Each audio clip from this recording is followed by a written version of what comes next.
여러분, 안녕하세요. 안녕하세요. 힐링포르의 치유 정원의 제니. 제인밤의 제인입니다. 네. 치유할 땐 치유 어때? 어때? 자, 기분 이권에 지금 이제, 전환하시라고. 네, 좋죠. 이 노래 부르면. 네. 네. 이권의 세 번째 강의입니다. 자, 우리 작물 재배 환경 관리 이제 들어갈 텐데요. 자, 작물 재배 환경 관리는 두 가지가 중요하죠. 네. 네, 식물 영양과 생육 관계. 그리고 기상 환경 및 토양 환경의 조절 이렇게 두 네. 가지가 중요합니다. 네. 그래서 이제 여러 생육 단계별로 거치면서 양적 생장에도 변화를 겪는데요. 이때 작물에 가장 알맞은 환경 조건을 규명해야 되고 그 방향으로 환경을 조절하여 관리를 해주는 것이 중요합니다. 그래서 네. 이제 식물 영양과 생육부터 볼 텐데요. 여기서부터 사실 다 중요합니다. 네, 생장과 발육 이렇게 나오는데요. 신장이라는 것은 작물 생육에 있어 키가 크는 것, 우리가 신장이라고 말하잖아요. 우리 네. 키, 사람한테도 이제 신장이 어떻게 되냐 이렇게 하는데 작물 생육에 있어 키가 크는 거를 신장이라고 합니다. 네. 네, 생장과는 다른 거죠. 신장, 키가 크는 네. 게 신장.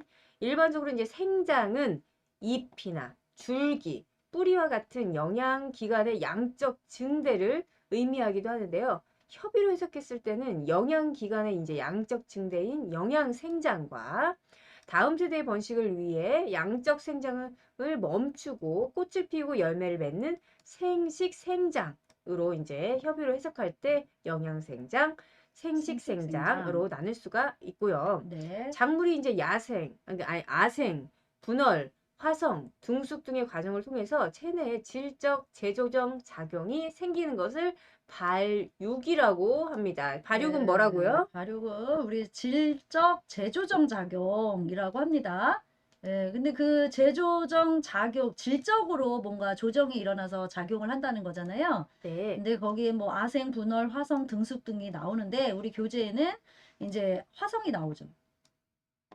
화성. 네, 네, 그래서 이러한 과정들을 통해서 질적으로 재조정 작용이 일어나는 것을 우리가 발육이라고 한다. 네. 그래서 작물의 이제 그 생장이라는 거는 시간의 경과에 따른 이제 변화인 거죠. 네, 네, 그래서 작물 발육의 이제 여러 가지 단계적 양상을 발육상이라고 하고요. 네, 식물이 발화하여 성숙하는 동안 여러 가지 단계를 과정을 거치면서 생육하는 것을 상적 발육이라 하고요. 네, 이 상적 발육의 가장 중요한 전환점은 영양기관의 발육 단계인 영양적 발육 또는 영양 생장을 거쳐 생식기관의 발육 단계인 생식적 발육 또는 생식 생장으로 이행하는 것인데요. 네, 이 과정에서 생장점이 형태적으로 변해 화아로 발달하는 일련의 과정이 화아 분화입니다. 네, 화아 분화. 그리고 이 화아 분화에 필요한 내부의 생리적 변화와 생장점의 질적인 변화가 화성입니다. 네, 우리 아까 질적 재조정 작용이 생기는 발육에 아생, 분월, 화성, 둥숙 같은 과정이 있었죠. 지금 네, 말하고 있는 거는 화학 분화에 필요한 내부의 생리적 변화와 생장점이 질적인 변화인 화성. 네, 네, 그래서 이 화성의 유도에는 특수환경, 온도와 일장이 관여합니다. 네. 그래서 생장을 식물이 어떤 작물이 자라는데 계속 키만 클 수는 없잖아요. 네, 네, 그래서 이 정도도 이렇게 키가 크면 어느 정도 이제 영양 생장을 멈추고 그다음에 이제 꽃을 피우고 열매를 맺는 생식 생장으로 가야 되겠죠. 그렇죠. 네, 그러한 단계에 대한 설명이 나와 있습니다. 네. 예, 양분을 흡수해야 된다고 나오는데요. 네, 양분. 우리가 이제 작물을 분석하게 되면은 한 60여 종의 원소가 도출됩니다. 그래서 이는 이러한 원소들이 작물 생육에 필요하다는 것을 이제 뜻하는 건데요. 특히 네, 토양 중에서 각종 무기 성분이 함유되어 있어가지고 작물 생육의 영양원이 되므로 작물에 따라 그 함량을 알맞게 해줄 필요가 있다는 게 네. 양분 흡수 이 네. 부분이 이제 식물 영양과 생육에 중요하다는 거죠. 그래서 네. 이제 그 양분 흡수에 대한 내용들이 이제 쭉 아래쪽에 나오는데요. 네. 60여 가지 이제 원소였잖아요. 이제 필수 네. 원소라고 있습니다. 네, 필수 네. 원소. 16가지. 네, 우리 작물 네, 필수 생육에 있어 원소. 필수 불가결한 원소를 필수 원소라고 합니다. 네. 그래가지고 이제 16가지 교재 나오는데요. 일단은 네. 뭐 탄소, 산소, 수소는 기본적으로 있어야 되는 거고요. 네. 탄산수, 우리 탄산수 좋아하나요? 탄산수? 네. 네, 탄소, 산소, 수소, 그리고 질, 인, 칼륨, 칼슘, 마그네슘, 황, 철, 망강, 구리, 아연, 붕소, 몰디브덴, 그리고 염소까지 16가지 원소가 필수 원소입니다. 네. NPK가 이제 앞에 나오는 NPK가 우리가 비료 줄 때 NPK 네. 비료 주세요라고 네. 해서 이제 가면 팔잖아요. NPK. 네. 그래서 NPK 카카 질소인 칼륨. 카마, 황, 철, 망구, 네. 아붕, 몰, 염까지 해서 모렴. 무렴 해서 16가지인데요. 탄소, 수소, 산소는 이산화탄소가 이제 물에서 기본적으로 공급이 되는 네. 거고 나머지는 이제 토양 성분에서 이제 공급되는 건데 이제 이렇게 탄산수를 제외한 이제 삼원소를 제외한 13가지를 우리는 필수 무기 원소라고 합니다. 그래서 네. 필수 원소 중에서 이제 탄산수 빼고 이제 질, 인, 칼륨, 칼슘, 마그네슘, 황 이거는 구원소는 이제 다량으로 소요되므로 다량 원소. 그러니까 원소에는 네. 다량 원소, 미량 원소로 또 네. 나뉘어요. 다량 원소 많이 들어있는 거, 네. 미량 원소 조금 들어있는 거 하는데요. 다량 원소에는 뭐뭐가 있다고요? 탄산수랑. 네, 네. 그다음 NPK. 네. 질소인 칼륨. 그다음에 칼슘, 마그네슘, 황. 까지 해서 네. 구원소가 다량 다량 원소 원소. 많이 들어있다. 네. 그리고 이제 철, 망간, 아연, 구리, 몰리브덴, 붕소, 염소 이렇게 7가지는 미량만 공급돼도 된다 해서 미량 원소라고 합니다. 그래서 이 네. 필수 원소 중에는 토양 중 자연 함량으로는 부족하기 때문에 인공적으로 공급해 줄 필요가 있는 경우 이제 있는데. 비료 요소라고 해요. 네. 우리 비료 요소 아까 뭐라고 했죠? 비료요소. NPK. 질소인 일단 칼륨. 그렇죠. NPK 딱 들어가고요. 여기에 네. 카마 들어갑니다. 칼슘, 네. 마그네슘, 철, 네. 망간, 붕소, 아연, 규소까지. 네. 네. 이것까지 해서 그중에서도- 비료 요소인 거예요. 비료 네. 요소. 그래서 이제 이 중에서 인공적인 공급이 가장 필요한 요소인 가장 필요한 요소. 예, 네. NPK, 비료의 비료의 3요소. 3요소. 네. 그리고 여기에 카마, 칼슘, 마그네슘을 추가하여 비료의 5요소라고 해요. NPK, 네. 카마, 네. NPK, 카마 해가지고 칼슘, 마그네슘까지가 비료의 5요소까지 우리가 필수 원소에 대해서 봤고요. 이제 네. 무기양분을 흡수해야 된다고 나옵니다. 네. 작물이 이제 무기양분 흡수는 잎에서도 가능하지만 보통 우리가 식물이 어디에서 흡수가 되죠? 뿌리요. 뿌리입니다. 뿌리에서 이제 흡수가 되면 주로 이제 뿌리 털이라고 털에서, 하는 네. 근모에서 이루어지는데요. 우리 무기양분 흡수율은 양분의 종류에 따라서 이동성이 달라집니다. 네. 이동성이 큰 애, 중간인 애, 낮은 애. 맞습니다. 이렇게 우리 나뉘죠. 이동성이 빠르냐, 네. 중간이냐, 느리냐, 뭐 이거에 따라서 또 네. 시험 문제도 좋아하는 문제잖아요. 네. 네. 이동성이 일단 큰 것부터 볼게요. 네. 이동성이 큰 거는 뭐뭐죠? NPK, NPK하고 마그네슘 황산입니다. 그래서 NPK. 질소인 칼륨, 마그네슘 황산. 네. 이렇게 하나, 둘, 셋, 넷, 5가지가 네. 이동성이 크다는 거죠. 네. 네. 그리고 이동성이 중간인 거는 네. 철, 구리, 아연, 몰리브덴. 네. 그리고 이동성이 어렵거나 이제 느린 거, 네. 이동성이 낮은 거. 칼슘 붕소입니다. 네. 칼슘 붕소가 생각보다 지금 이동성이 지금 칼슘이 생각보다 이동성이 낮다는 거예요. 네. 그렇죠? 아까 비료의 3요소 중에 이제 5요소 중에 네. 카마 있었는데 칼슘이 이동성이 낮고 오히려 이동성이 이제 큰 게 질소, 인, 칼륨, 마그네슘, 황산. 네. 네, 중간인 게 철, 구리, 아연, 몰리브덴이 이동성이 중간. 그래서 이 부분에 있어서 좀 잘 기억을 해주셔야 되죠. 네. 네. 그래서 이동성이 큰 아이들은 상위 어린잎으로 영양소가 빨리 이제 이동을 하잖아요. 그러니까 결핍 증상이 밑에 하위엽에서 결핍 증상이 나타나고요. 네. 그리고 이동성이 낮은 이런 친구들은 아직 어린 잎으로 못 가는 거죠. 이동성이 늦다 보니까. 그렇죠. 그러니까 주로 결핍 증상이 어린 잎에서 나타난다.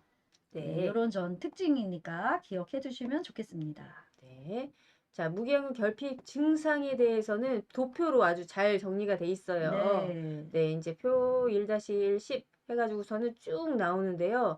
이건 진짜 기출됐었어요.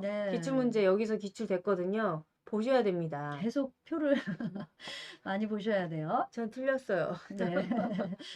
여기에 이제 보면은 저희가 출제 예상이 될 거라고 했던 게 황백화였어요. 네. 보면은 지금 질소에도 황백화 현상이 있죠. 네. 황백화 한번 찾아볼까요? 황백화가 어디 어디 있는지. 네. 보면은 또 황백화가 여기 질소에 마그네슘, 황백화 나와 있고, 마그네슘에도 네. 황백화가 형상이 있고요.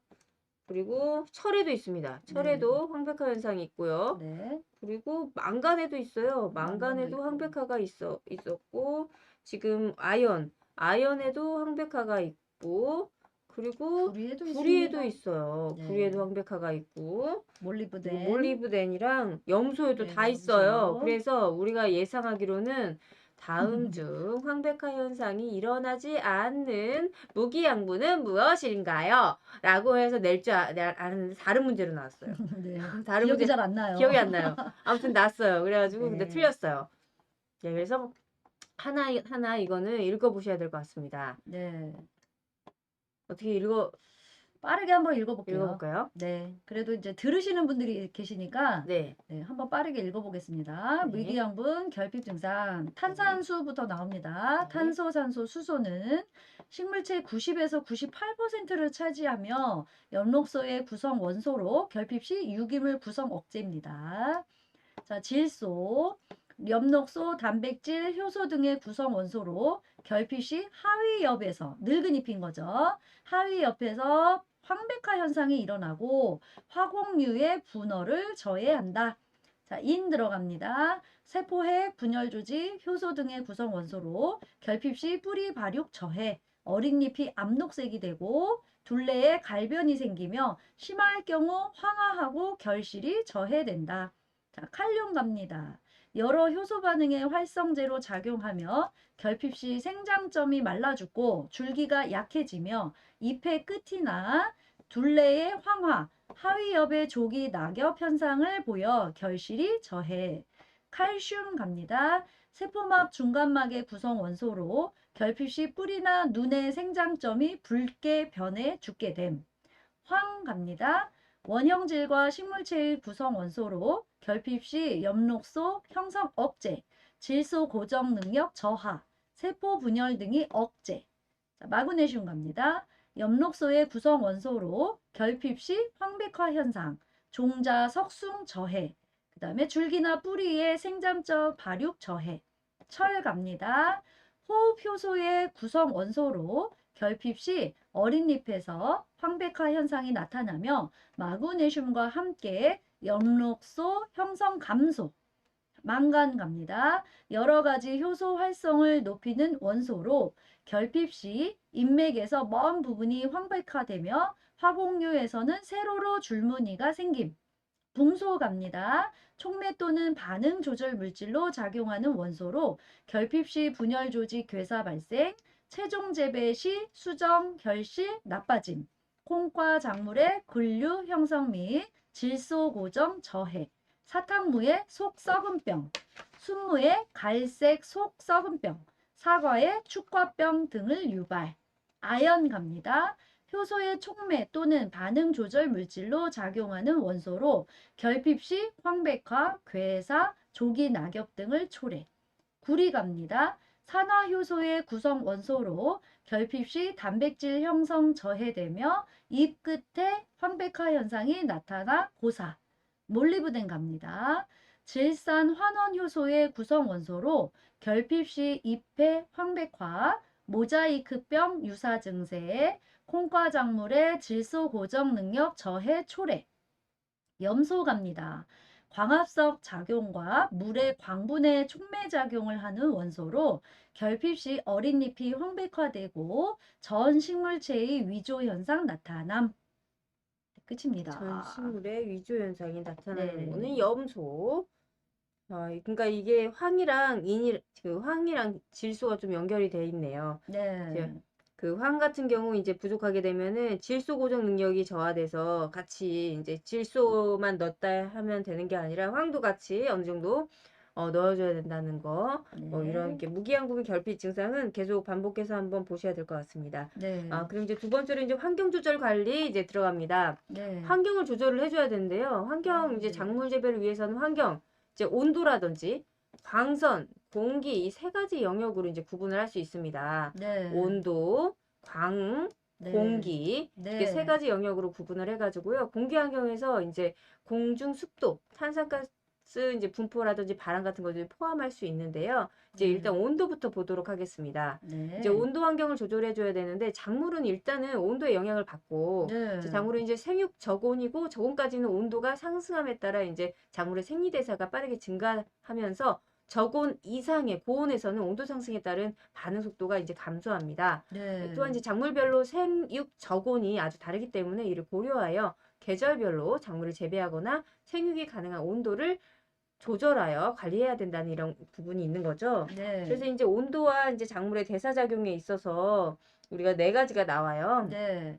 네. 이제 이 온도와 이제 작물의 이제 대사작용에는 광합성과 호흡, 양분의 흡수 및 이행, 그리고 증산, 휴면과 이제 밀접한 이제 관계가 있다. 이렇게 이제 나오는데요. 네. 광합성과 이제 호흡과의 관계에 있어서 광합성은 온도가 높아지면 광합성이 증가되고 일정 온도 이상이 되면 오히려 감소된다는 거죠. 이제 네. 저온 이상이 네. 됐을 적정 때. 온도. 네, 광합성 속도가 최고에 달하는 생육 저온은 작물마다 다르며 대개 이제 광합성 저온이 높은 작물이 생육 저온이 높다는 거죠. 네. 호흡은 이제 온도가 높아지면서 호흡 속도를 빠르게 하지만 생육 저온보다 높아지면 호흡 속도는 역시나 감소하게 되는 감소합니다. 거고요. 그게 이제 두 번째 양분의 흡수와 이제 이행과의 관계에 있어서도 온도가 높아지면 증가하는데 생육 저온 이상인 경우에는 탄수화물 소모로 인해서 양분 흡수가 오히려 저해된다는 거죠. 네. 이제 증산이라는 건 작물로부터 물을 빼앗기는 기작인 네. 건데요.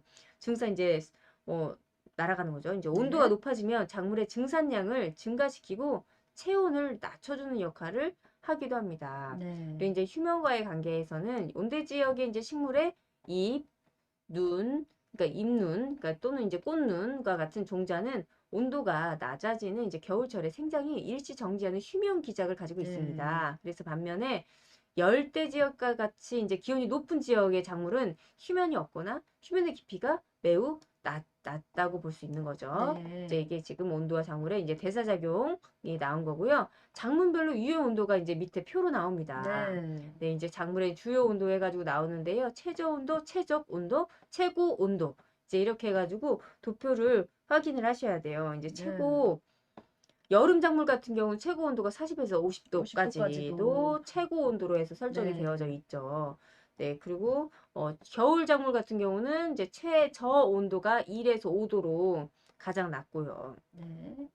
그래서 이제 여기 고추, 토마토, 수박 뭐 이렇게 작물별로 해서 최저 온도랑 최적 온도, 최고 온도가 있는데요. 네. 여기에서 뭐 낮은 것부터 이제 보면 좋을 것 같아요. 이제 배추, 상추, 딸기 같은 경우는 최저 온도가 몇 도인가요? 최저 온도가 4에서 5도고요. 네. 최적 온도는 17에서 20도예요. 얘네들은 혼행성 혼행성. 채소잖아요. 그래서 네. 25에서 30도. 네. 네, 최고 온도는 25에서 30도까지. 네. 그래서 이런 여름에는 되게 힘들어하는 네, 친구들이죠. 그리고 네. 튤립 수선이 또 나와요. 얘네가 네, 이거 구근 식물이잖아요. 네. 튤립 수선. 그래서 이 친구들은 그 최저 온도가 10도예요. 네. 네, 그리고 최적 온도는 15에서 18도. 그래서 네. 봄에 많이 꽃을 피우잖아요. 그리고 네. 최고 온도는 20도입니다. 네. 그래서 한여름엔 볼 수 없죠. 그렇죠. 야자 식물류는 자, 15에서 18도가 최저 온도고요. 네. 최적 온도는 25에서 30,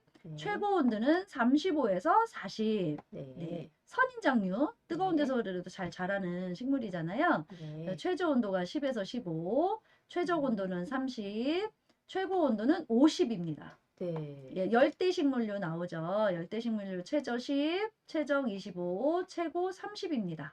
네.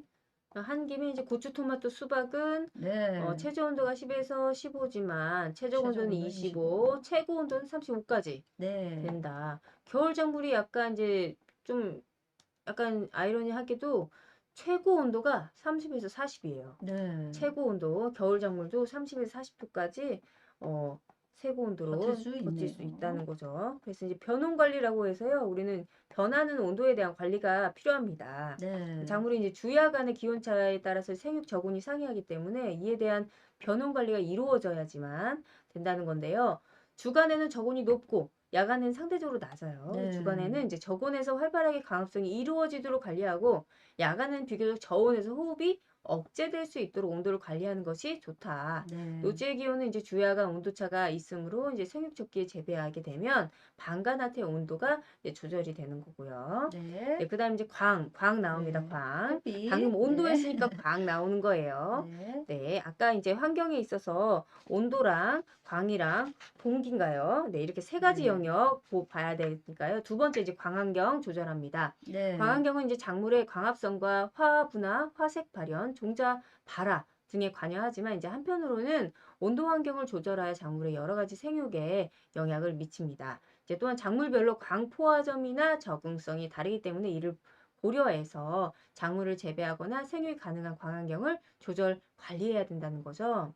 이제 그러면 이제 광환경에 따른 이제 광과 작물의 대사 작용에 따른 내용이 나오는데요. 네. 네, 강합성이란 이제 강한 환경에 따른 작물의 대사 작용에는 총 몇 가지가 나오나요? 네. 여기 지금 교재에서는 6가지 나오거든요. 네, 네. 그래서 광합성, 네, 증산작용, 호흡작용, 굴광현상, 착색, 신장과 개화 등의 네. 내용이 나와 있습니다. 네, 그래서 광합성부터 한번 볼까요? 네. 광합성이라는 것은 녹색 식물이 빛 에너지를 받아 대기에 이산화탄소와 뿌리가 흡수한 물을 이용하여 탄수화물 합성하는 물질 대사 과정이다. 네, 네. 녹색 식물은 이제 빛을 받아서 엽록소라는 중요한 걸 형성을 하죠. 그래서 네. 광합성 수행을 통해 유기물을 이제 생성을 하는데요. 음. 증산작용은 아까도 한번 나왔죠. 네. 작물이 햇빛을 받으면 온도를 상승하게 되어 증산이 촉진되고 또한 광합성에 의한 동화물질이 축적되면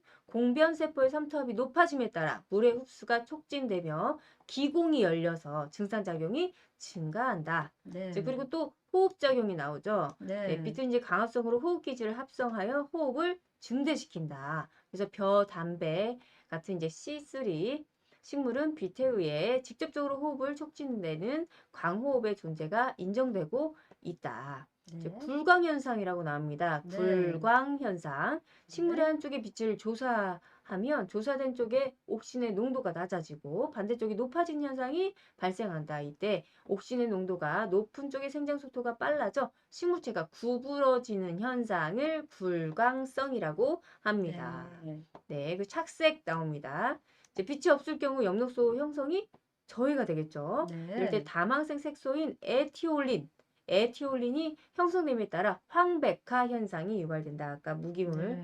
무기 원소들이 이제 결핍됐을 때 나타나는 음. 이제 현상들 중에 하나 황백화 현상이 나왔었죠. 네. 근데 네, 그거는 이제 뭐 무기양분 무기양분이 그렇죠. 없을 때도 이런 현상이 일어나지만 지금 광, 빛이 없을 경우에도 네, 네, 황백화 현상이 유발된다. 네, 다망색 색소인 네. 에티올린이 이제 형성되면서 황백화가 유발된다. 신장과 개화. 이제 신장은 아까 말한 대로 이제 자외선과 같은 단파장의 빛에서는 신장이 작아진다 합니다. 이제 네. 자외선의 투과가 적은 그늘 조건에서는 도장하기 쉽다. 네. 또한 이제 광조사가 좋은 환경에서는 광합성이 促진되고 탄수화물의 축적이 증가하여 화학 형성이 촉진되는 효과를 갖는다. 네. 빛을 네, 잘 받아야 좋다. 이 얘기죠. 네. 빛을 못 받으면 우짜라 버린다. 그렇죠. 네. 착색도 일어나고 굴광도 일어나고 뭐 여러 네. 가지 신장이나 개화 부분이 그쵸. 네, 영향이 네. 있다. 식물 재배에서는 정말 빛이 중요하잖아요. 네, 네. 맞습니다.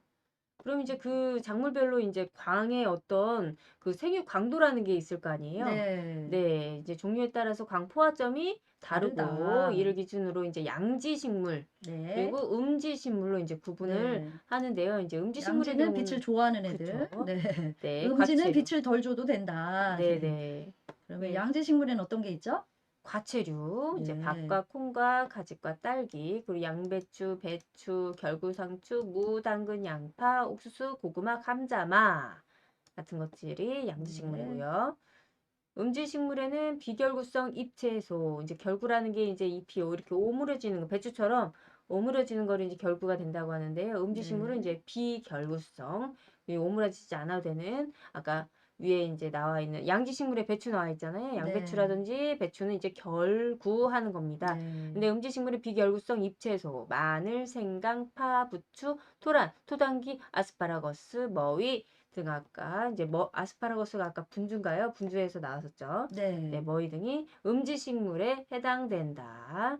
네. 그래서 이제 작물비약 생육 강도에 따라서 양지식물과 음지식물로 나눠봤고요. 이제 광을 관리하는 데 있어서는 노지 재배는 이제 적게 파종해서 재배하기 때문에 일정 조건을 이제 축적시키잖아요. 네. 다만 이 노지 경우에는 강도 조절이 쉽지 않기 때문에 그냥 일조량이 풍부하고 지형적으로 그늘이 지지 않는 적지를 선정하는 것이 매우 중요하다. 그렇죠. 그리고 또한 이제 재식 밀도 조절한다든지 정지, 저겹, 유인 등의 이제 재배 환경의 광환경을 개선하기 위한 수단으로 이런 아까 방법들이 활용이 되어야 된다는 거죠. 네. 이랑이 이제 이랑의 방향을 결정할 때는 경사지고 등고선 경작이 유리하나 평지는 수강량을 고려하여 이랑의 방향을 정해야 하며 남북 방향이 동서 방향보다 수강량이 증가에 효과가 있다. 그래서 이제 네. 객관식으로도 나올 수가 있습니다. 네. 관관리에서 남북 방향이 동서 방향보다 수강량 증가에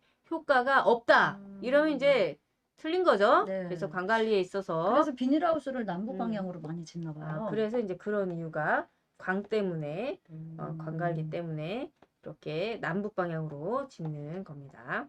자, 이제 마지막 세 번째 공기 환경입니다. 네. 대기는 대체로 이제 일정한 비율의 이제 성분이 분포되어 있는데요. 질소가 약 78%, 산소는 약 21%, 이산화탄소는 0.03%및 기타 수증기, 먼지, 연기, 각종 가스 등으로 구성되어 있는데요. 네. 이제 대기와 이제 작물 간의 그 관계를 살펴보면 작물은 이제 대기 중에 이산화탄소를 광합성의 재료로 사용하죠. 네. 그래서 산소를 이용하여 호흡작용이 이루어지죠. 또한 이제 질소, 고정균에 의해서 대기 중 질소가 고정되며 대기 중 아황산가스 등의 유해 성분은 작물에 직접적인 유해 작용을 합니다. 그래서 이 네. 밖에도 토양 부족, 산소 토양산소 부족. 부족은 토양 내 그 환원성 유해물질 생성의 원인이 되기도 하고 토양산소의 변화 및 바람은 작물 생육에 여러 영향을 미칩니다. 따라서 이를 고려해서 작물을 재배하거나 생육이 가능한 공기 환경을 조절을 해야 된다는 거죠. 네. 그 대기와 작물이 이제 대사작용으로 세 가지가 나오잖아요. 네. 네, 호흡작용. 호흡작용, 광합성 작용, 생장 등. 네. 해서 세 가지. 호흡작용, 광합성 작용, 생장 세 가지 나옵니다. 네, 밀접한 이제 관계가 있죠. 네. 호흡작용은 대기 중 네. 산소 농도가 감소하거나 이산화탄소 농도가 높아지면 일반적으로 호흡 속도는 감소한다. 감소한다. 네. 자, 그다음에 광합성 작용은 대기 중 이산화탄소의 농도가 낮아지면 예, 광합성 속도 낮아지겠죠. 왜냐하면 네. 식물은 이산화탄소를 이용해서 광합성을 한다고 광합성하니까. 했었잖아요. 농도가 낮아지면 광합성 속도도 낮아지고 이산화탄소 농도가 0.03%보다 높으면 식물의 광합성이 증대된다. 네, 생장, 밀, 완두, 해바라기 등에서 이산화탄소 농도 증대로 암증 발화를 촉진한다. 네. 네. 그러면 이제 공기환경 관리 가볼까요? 네. 산소위 같은 경우 이제 아까 이제 21% 대기 중에 네. 21%를 차지하므로 이제 특별히 조절해 줄 필요가 없는데요. 토양 수분이 지나치게 많게 되면 이제 산소 공급이 차단되어 뿌리 활력 감소, 이제 미생물 네. 활동이 둔화되고 종자 발화라든지 양수분 흡수에 지장을 초래하게 됩니다. 이제 따라서 도시 근교라든지 공장지대나 교통이 혼잡한 도로변에 작물을 재배할 경우에는 대기오염 물질의 이제 피해를 입지 않도록 주의를 기울여야 됩니다. 이제 또한 공기 환경 관리를 위해서 적절한 바람은 대기 성분을 네. 균형 있게 유지하게 되고 네, 불락 상태의 작물 주변에 탄산가스 공급, 유해가스 제거의 기능을 갖습니다. 그리고 증산작용과 더불어 광합성을 촉진시키는 효과를 갖는데요. 따라서 작물에 해를 미치지 않을 정도의 적절한 바람에 영향을 받도록 방풍 시설이나 이제 방풍 림 같은 거를 설치하면 좋습니다. 저희는 실내에서 키울 때는 일부러 네. 서큘레이터도 켜놓고 해서 일부러 그쵸. 그 공기가 공기 이제 환경 관리를 하잖아요. 관리를 해주죠. 그게 안 되면 이제 이 수분이 날아가지를 못하니까 네, 뿌리가 두꺼운데 호흡을 활착이 못해서 네, 그래서 이제 뿌리가 죽게 된다든지 썩게 된다든지 그렇죠. 그렇게 될 수 있다. 네. 자, 그럼 이제 이제 토양 환경 관리. 네, 토양 나왔습니다. 이제 토양. 토양 환경 조절 나왔습니다. 네, 토양도 꽤 머리 아프죠? 맞습니다. 네, 여기 토양 환경 토양하면 이제 또 조절. 할 말이 또 많아져가지고 네, 작물 재배 이제 수량을 이제 지배하는 건데요. 이제 그 토양 내의 물리적, 화학적, 생물학적인 모든 성질이 작물의 생산력을 지배하는데 이를 지력이라고 해요. 땅의 힘, 네, 땅의 땅 힘. 힘, 막 해서 땅 힘을 빌려준다고 우리가 막 하잖아요. 그러니까 네, 토양이 이제 물리적, 화학적, 지력 조건을 이제 토양 네, 비옥도라고도 합니다. 그래서 네, 지력을 높이기 위해서는 토양 환경의 조건을 조절해서 관리를 해야 되는데요. 이제 네, 재배 적지부터 나옵니다. 네, 토양 일단은 재배하기가 적절한 곳에 해야 되는데요. 이제 재배 적지라고 해서 토양은 물리적 환경으로 토양 구조, 입경 분포, 지온, 수분, 통기성 등이 이제 작물에 영향을 미치기 때문에 네, 환경 그 화학적 환경으로는 이제 토양 반응, 유기물, 무기양분의 동태 그리고 생물적 환경으로 토양 내 각종 미생물과 소독물 등이 작물 재배에 직접적인 영향을 미치는 요소들입니다. 그래서 네, 이제 그 산지 토양 그 종류를 고려해서 적지에 작물을 재배하는 게 중요한데요. 그 아래쪽 도표에 보면 우리나라 산지 토양 분류를 해놨어요. 표로 네, 해가지고 사토, 충적토, 홍적토, 화산, 회토 해가지고서는 이것도 기출이 나오지 않았나요? 네. 네, 나왔었습니다. 네, 그래서 이게 지금 이제 물리적 환경에 들어가잖아요. 네, 그래서 이런 물리적인 환경을 잘 살펴서 해야지 이제 물리적 환경도 맞고 거기에 또 화학적인 환경을 해줬을 때에 작물이 잘 자랄 거 아니에요. 네. 그래서 산지 토양 분류를 잘 봐서 내가 뭐 작물을 재배하려는 토지가 곳에, 어떤 곳이냐, 네, 이런 거를 파악을 할 수 있어야 된다 해서 네, 내용이 나와 있습니다. 그래서 네 가지로 분류가 되어 있는데요. 네, 사토, 충적토, 홍적토, 화산화토. 네, 그래서 사토, 충적토, 홍적토, 화산화토.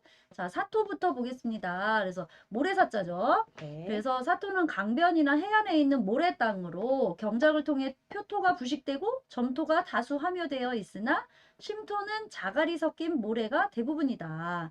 척박하고 하늘을 입기 쉬우며 토양 침식이 심하여 점토에 객토, 유기물을 주어 토성을 개량할 필요가 있다. 그래서 네, 관수가 가능하며 시비에 유리하고 과채류와 무, 배추를 조기 재배하면 유리하다. 네, 자, 충적토 갑니다. 충적토는 하천 유역의 상류로부터 토사가 운반되어 퇴적된 토양입니다. 네, 주로 사질양토 또는 양토로서 토심이 깊고 비옥하여 논과 밭 중 어느 쪽으로도 이용이 가능합니다.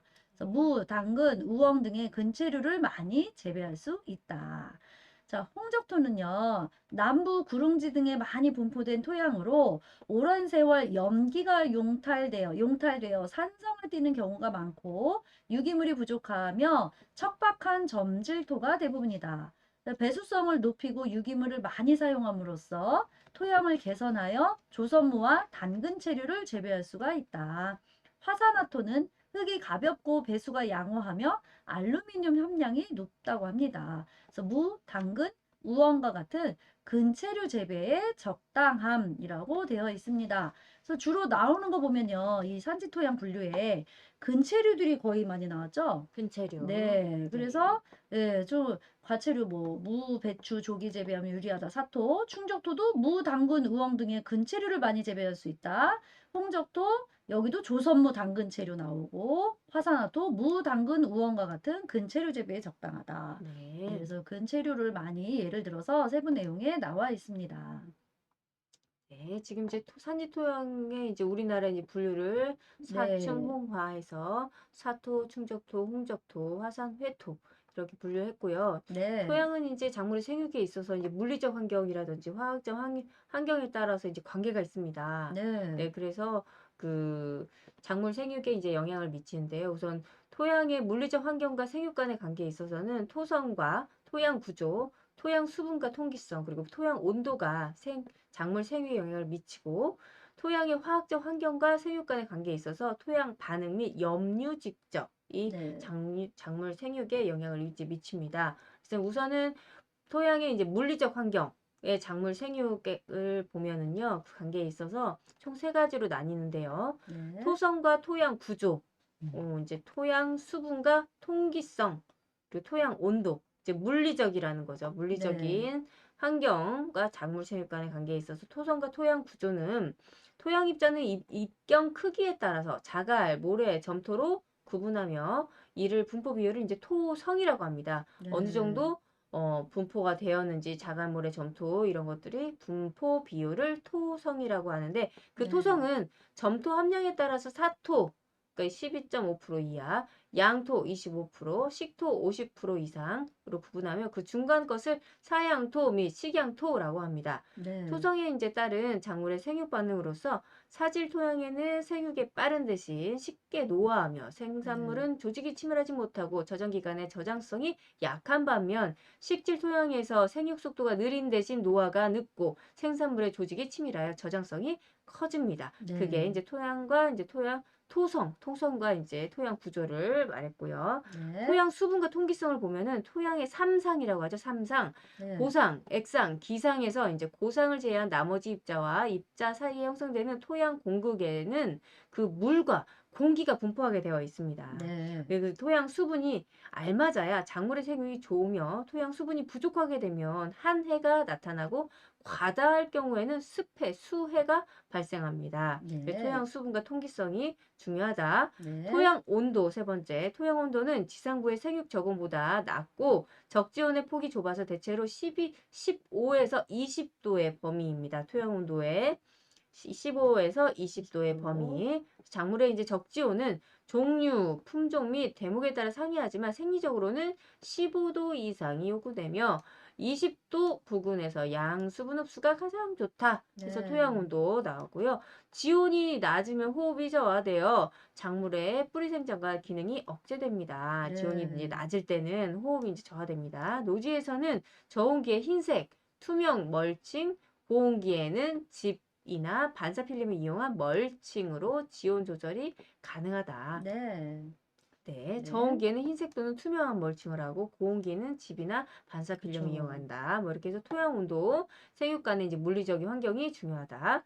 다음 네. 이제 화학적인 환경과 이제 작물 생육입니다. 이제 네. 토양 반응이 이제 가장 중요한 토양의 화학적 성질로서 작물 생육의 영향이 아주 큽니다. 또한 염류 우리 집적이라고 많이 들어봤죠. 염류 네. 형태로 과도하게 토양에 집적되어 나타나는 염류 직접의 경우 작물의 생육을 저해합니다. 따라서 네. 이제 토양의 화학적 환경에 대한 이해를 바탕으로 해서 작물 생물 관리가 이제 중요한데요. 아래쪽에 표가 나옵니다. 저희 네. 이제 그 화학적 환경과 작물 생육 간의 이제 관계에 있어 두 가지 토양 반응, 염류 직접 이렇게 두 가지가 나오는데요. 네. 토양 반응이라는 거는 토양 용액 중에 수소 이온 농도, 그러니까 즉 산도를 의미하는 pH로 반응 표시를 하는데요. 네, 토양의 pH는 그 비료의 종류에 영향을 받는데 과인산, 석회 같은 산성 비료 또는 중성 비료 사용 시 pH는 낮아집니다. 네. 네, 그리고 작물 생육에는 pH 6에서 7이 범위가 적정합니다. 적정하다. 6에서 pH 7. 6에서 7. 네, 강산성은 pH 이제 5 이하입니다. 그리고 알칼리성은 pH 9 이상. 이 알맞은 작물은 거의 없다. 네. 그래서 pH는 6에서 7, 더 네. 적정하다. 강산성은 pH 5 이하, 알칼리성은 pH 9 이상. 이상. 토양 반응을 조절하기 위한 수단으로 석회와 함께 유기물 사용이 있습니다. 석회는 소석회, 탄산석회를 사용하여 산성 토양에서는 고토석회를 사용하는 것이 바람직한데요. 일시에 다량의 석회를 사용하면 인산이 불용화되기 때문에 인산 비료를 함께 사용해야 됩니다. 그래서 이제 네. 이 석회를 사용할 때도 이제 적절한 양을 해야 된다라는 거. 그래서 네. 만약에 많이 사용하게 된다면 인산 인산 비료를 비료 함께 함께 써야 써라. 된다. 그래서 네. 퇴비 등은 토양의 완충작용을 중대시키고 알루미늄 용출을 억제시켜 토양 반응이 이제 조절됩니다. 그리고 이제 토양의 산성에 대한 작물의 적응성은 이제 다음과 같은데요. 저 네. 아래쪽에 한번 내용을 우리 제니님께서 한번 확인해 네. 주시겠어요? 자, 산성 토양의 적응성이 매우 강한 작물. 벼, 밥벼, 귀리, 루핀, 토란, 감자, 기장, 땅콩. 자, 산성 토양의 적응성이 강한 작물은 메밀, 당근, 옥수수, 목화, 오이, 포도, 수수, 호박, 딸기입니다. 토마토, 밀, 구조, 고구마, 담배까지 산성 토양의 적응성이 강한 작물에 들어갑니다. 산성 토양의 적응성이 약간 강한 작물은 유채, 피네요. 유채, 피, 무. 자, 산성 토양의 적응성이 약한 작물은 보리, 클로버, 양배추, 근대, 가지, 삼, 겨자, 고추. 산성 토양의 적응성이 가장 약한 작물은 알팔파, 콩, 팥, 시금치, 사탕무, 샐러리, 부추, 양파 등입니다. 네, 굉장히 많아서 이걸 일일이 다 맞습니다. 외우기에는 좀 어려울 것 같아요. 그래서 네네. 예, 매우 강한 작물에 한 두세 가지, 예, 네, 적응성이 강한 작물에 뭐 메밀, 당근, 옥수수 이렇게 세 가지, 네, 산성토양의 적응성이 약간 강한 작물에 유채, 피무, 네. 산성토양의 적응성이 약한 작물 보리, 클로버, 양배추, 산성토양의 적응성이 가장 약한 작물 알팔파, 콩팥. 요렇게 정도 한 세 가지 정도씩 외우면 어떨까?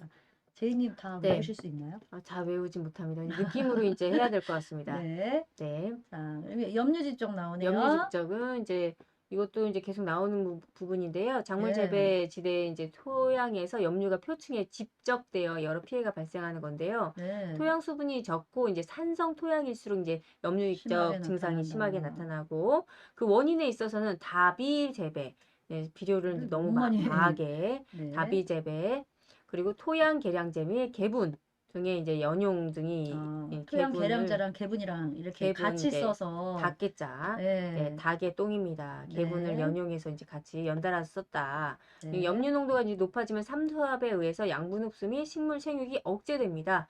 잎은 짙은 녹색을 띠고 잎이 선탄부터 타들어가서 죽게 되는 거죠. 네. 이 염류 직접 예방을 위해서는 비료 종류를 선택하고 십일량이라든지 십이법의 합리화, 유기물 사용, 즉 유기물 시용 등이 이제 필요하다는 거죠. 네. 예방을 위한 내용을 한번 확인하시고 이거는 네. 짚어두세요. 네. 염류직접 예방. 그리고 이제 마지막으로 이제 토양 환경 관리 부분입니다. 네. 어, 작년에 2차에 나왔었어요. 시험에 네, 네. 중견과 기술하는 배토, 걸로 나왔던 중견과 문제였죠. 배토 네. 나왔어요.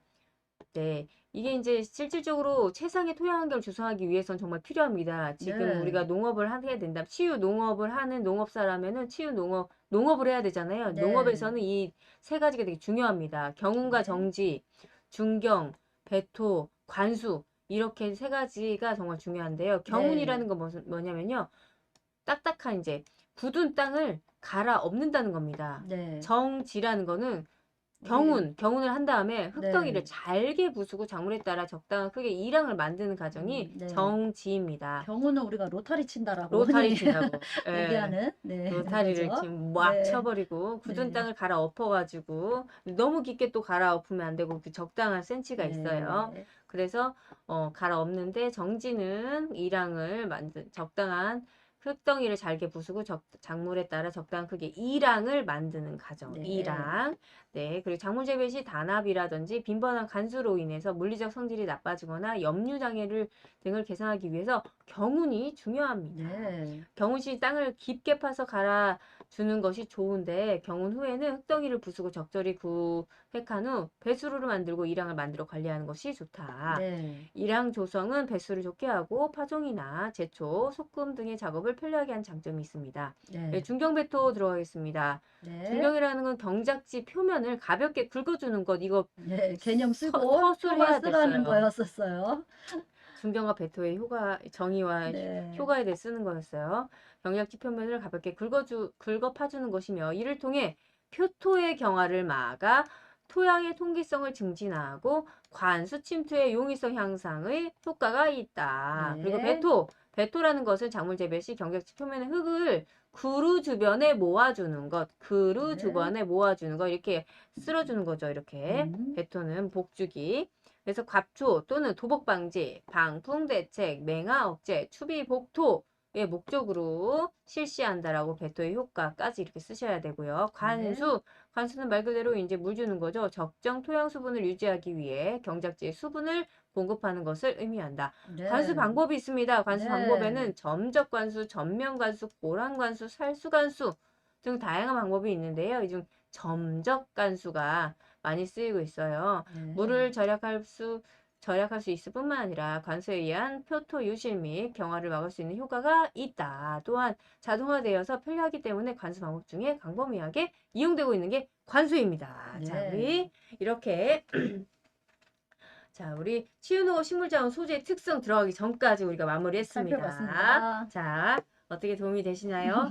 반복해서 들으시고 네. 내용 꼭 다 기억하시면 좋겠습니다. 네, 오늘 영상은 여기까지입니다. 치유즈 여러분 안녕. 화이팅!